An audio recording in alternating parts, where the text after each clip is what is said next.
Brain টিউমারে আক্রান্ত ইলিয়াস কাঞ্চন বর্তমান মৃত্যুর সঙ্গে লড়াই করছেন। লন্ডনের মাটিতে মেয়ের বাড়িতেই কাটাচ্ছেন কষ্টের জীবন। মন্তব্য করেছেন অনেকেই, হয়তোবা আর বাঁচানো গেল না, নিরাপদ সড়ক চাই এর ব্যবস্থাপক ইলিয়াস কাঞ্চনকে। জীবনের অর্ধেক সময়টাই কাটিয়েছেন শুটিং সেটে। শুটিং সেট থেকে বেরিয়ে এসে নিরাপদ সড়ক চাই আন্দোলনে কাটিয়েছেন জীবনের আরেক অর্ধেক সময়।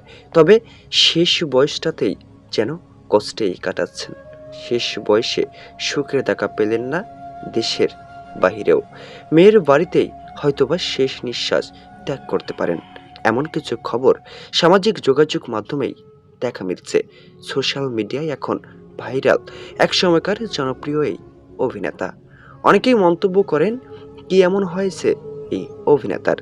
দীর্ঘদিন যাবৎ অসুস্থ রয়েছেন ব্রেন টিউমারের কারণে। তবে এবার সোশ্যাল মিডিয়ায় ভাইরাল আর হয়তোবা থাকবে না ইলিয়াস কাঞ্চন। তবে এ বিষয়ে আপনার মতামত কি, অবশ্যই কমেন্টস করে জানাতে মোটেও ভুলবেন না। আর এ বিষয়ে আপডেট ও নতুন খবর সবার আগে পেতে চ্যানেলটি সাবস্ক্রাইব করে আমাদের সাথে যুক্ত থাকুন। দেখছেন এবি নিউজ বাংলাদেশ।